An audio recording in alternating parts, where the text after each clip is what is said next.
because Mellon and Coolidge actually believed in trickle-down. If the rich people paid less tax, they would invest more and there would be more jobs for regular people. Go back a little bit. It actually worked. Go back a little bit and explain that, because now 50% of the country doesn't pay income tax. They actually get money back. What was the percentage that really was being hit hard? Well, Glenn, even fewer people paid income tax then. Right. And that's why it was said to be impossible to cut the income tax on the rich people that Wilson... And they had vilified, under Wilson, they had just vilified the rich, just exactly what's happening again now. Yeah, but when you lower the taxes, or when you actually get the rich paying more, oddly enough, because when they lower those rates in 1920, 15.4% of all personal income taxes are paid by those paying $5,000 a year or less. And when Coolidge leaves office in 1929, that's down to 0.4%. When he leaves office, 98% of all the people are no longer paying federal income taxes. They've been removed from the rolls. And the rich are actually the fat cats, those earning over $50,000 or $100,000 a year. Their percentage of bearing the burden actually almost doubles. Okay, so now we have them making a case that it's actually good. Do you guys either remember a really good yes, really well, good speech where Mellon wrote a book which was written with S. Parker Gilbert, his wise advisor, his art laugher, called Taxation: The People's Business, making the case that poor people should care about high taxes because of jobs that weren't created when taxes were too high. And he went out and stumped, and Coolidge went out and stumped. So if you go back, you see a sustained campaign over several years, and the tax rate was brought down to 25, which is a low for us. Even Reagan did not get down to 25, low for us in our history, but not right away. What's important for us to know is it was several years of legislative work before they got there. Okay. Now, the result, and this is why I said it's important for you to know, when Coolidge was sworn into office, he wasn't near a phone. He was sworn in by lamplight. Most people didn't have a car. The phones were still unique. Air conditioning, all of this stuff was very unique. But something happened. It's in our history books, it's just treated as a magical event. All of a sudden, people got greedy and rich.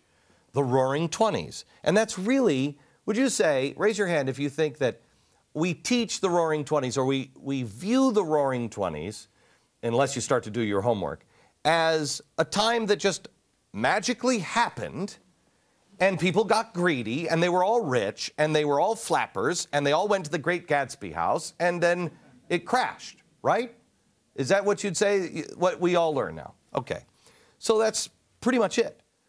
The Roaring Twenties just didn't happen because of the government. They happened because the government withdrew.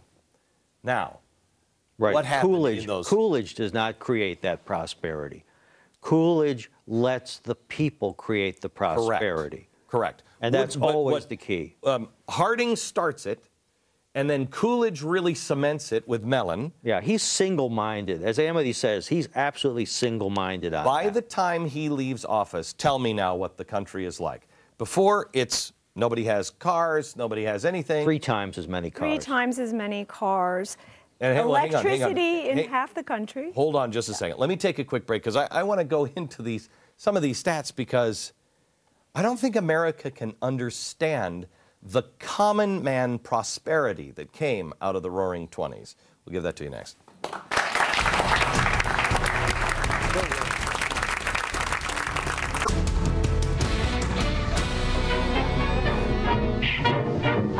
Hot feet, fire in the middle. Hot feet, warm as griddle. Hot feet, sizzling soup. Oh, what will I do? The Roaring Twenties. When we think of the Roaring Twenties, we think of well, that, really. We think of people that are just living this strange high life. We think of the Great Gatsby, where people don't have any concept of reality. And then the crash. that's not exactly true. Back with us is David Petruzza. He is the author and historian and author of Silent Cow's Almanac, and also great book 1920. Amity Schley, senior fellow at the Council of Foreign Relations and contributing writer to a new book, Why Coolidge Matters. She's also writing a biography on Coolidge, and she's also the author of a great book. How many years has this been out now? 2007. 2007, Forgotten Man. It's a fantastic book. Okay, so we're left now with the Roaring Twenties. They cut all of the spending. They not only reduce taxes, but he reduces the spending by at least half, does he not? Roughly. Roughly, about half. And he reduces the national debt.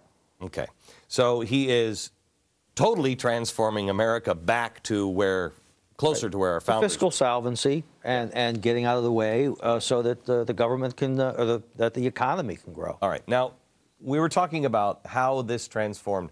You don't have to think about The Great Gatsby. Let's think about how the lives of average Americans changed. And the lives of average Americans, 1920, nobody really has a car. By the time he leaves office, 3 times the amount of people, there are 3 times the amount of cars on the road, which was an expensive item. It's not that the price of cars necessarily just came just dropping through the floor in price, but it was that people made more money, right? Right. Right. Tell me what happened to incomes. Tell me what did the average person in the 1920s? Well, you hear a lot about incomes. Real incomes went up. And what's very interesting about the 20s is they didn't have inflation. They had low unemployment. The unemployment politely stayed below 5% in Coolidge's time. It was in the 3s in Coolidge's time. And yet there was no inflation to speak of. And nowadays economists say that's impossible, right? You hear, the economy will heat up and so on.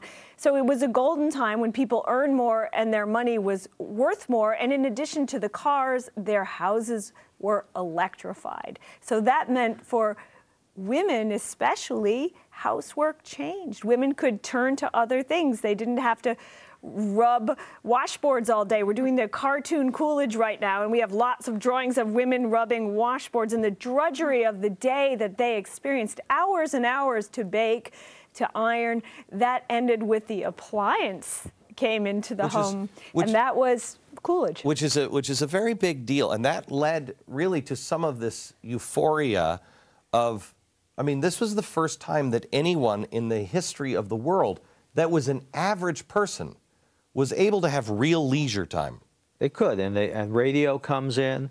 The movies are more and more popular. The average work week decreases by 4%, which when people are working 6 days a week and they're trying to get that down, that's a good thing as opposed to it being down 4 or 10% in 2010. And the funding and things which Coolidge talks about, we are not just having wealth for wealth.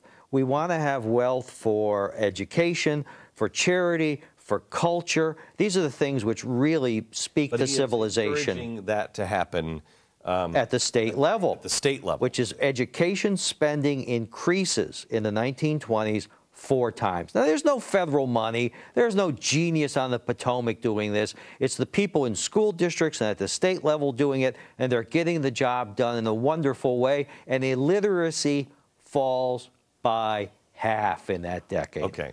We're going to stop here, and we're going to take a break, and then we're going to take you from 1927 to the Great Depression. What happened? It was going well. Is it that we had too small of a government? Back in just a second.